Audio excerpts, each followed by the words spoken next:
This is Arthur Lockhart, one of our great professors from Humber College, and the founder of the Gatehouse. And we're going to ask him some questions. How does child abuse affect a child through their development? Well, one of the fundamental effects is that in a way, it has a person stay stuck.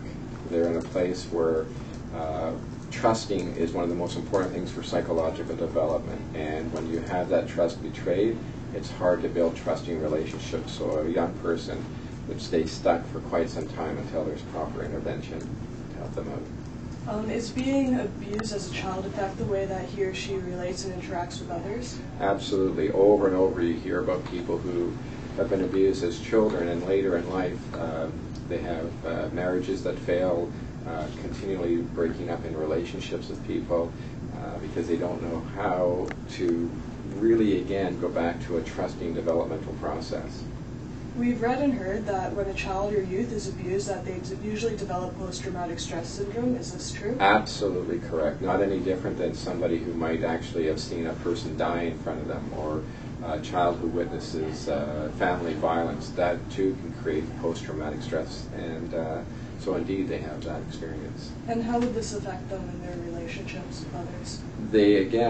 It's hard to form a relationship when one of the most trusting people you have in your life betrays that trust, because most children are abused by people that they know. So then the question is, how do I start to form relationships with people who I'm supposed to trust, but the last time I did, I had this horrible experience. At the Gatehouse, do you help a lot of youths that have gone through sexual abuse as children, and what are their attitudes throughout the process? A couple of things. One is we've now over 8,000 people have gone through the Gatehouse, so that's quite a number of people who otherwise wouldn't have had any help. The second point is that in doing the work with them, you'll have people who will show up to the house, adults, who get out of the car, walk up the stairs, and turn around, walk down the stairs, get back in the car, and drive away. And you think, why would a person do that? Well, they're so frightened of being judged for what happened to them that it takes an awful lot of strength to actually even begin to ask for help. Because oftentimes, even as children, the most common response to kids who've been abused is that people don't believe them. And that's incredulous to me. I've been doing this for a long, long time, and you still hear that kids will say, people don't really believe me when I first told them, or they say it couldn't have been as bad as the child is portraying.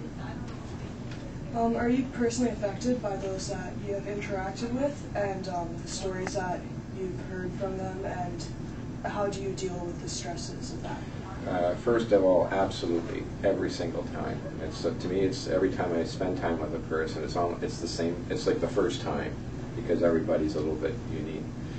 And the way I do, I've probably said sometimes in class things about breathing meditation and keto and those kinds of things, and also looking for humor in all of this is really important to keep yourself grounded. What kind of aggravating factors do you think that abuse would have on a child later on in life when it comes to criminal behavior? Yeah, that in the criminal behavior, there's something called a level of service inventory, where we look at all the factors, risk factors of young people who get involved in crime. And you have things like relationship, recreation, education, parental relationships, employment ability. And there's even now an entire new category in that inventory where they talk about, have you been abused as a child? And the reason we're asking that is because that abuse, that trauma, impacts on every single aspect of a person's life. So those become the aggravating circumstances that cause people to get involved in crime.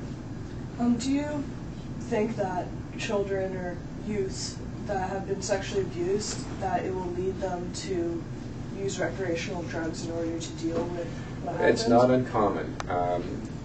People who have been sexually abused and if they don't get intervention in the proper and appropriate time, have been found to become addicted to a wide variety of dysfunctional behaviors, whether it's addiction to sex, addiction to alcohol, addiction to forms of drugs, addiction to violence. All of these addictions really are all about numbing the pain.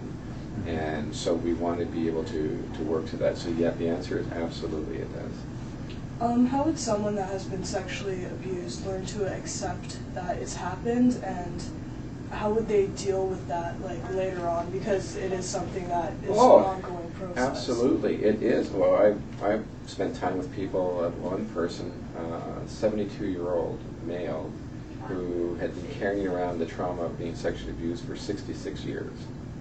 And in that 66 years, like, it was just like one horror vignette after another. So what we do is set up a process, and it's called the Adult Support Network, where they're spending time with people who themselves have been abused as kids.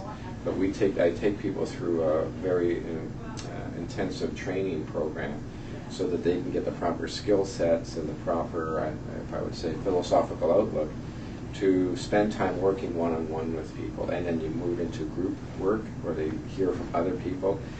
And surprisingly, even though it's 2008, you still have people thinking they're the only one that this has happened to. And so when they're sitting around in a room and they're sharing stories with other people, they realize that they're not alone, which is one of the most important things. You break out of that isolation that there are other people that are here for me. And then that widens your scope to the whole idea of being connected to a larger community. And that becomes incredibly powerful for people to move on. Thank you very much for everything that you have said. Okay. It's been a delight.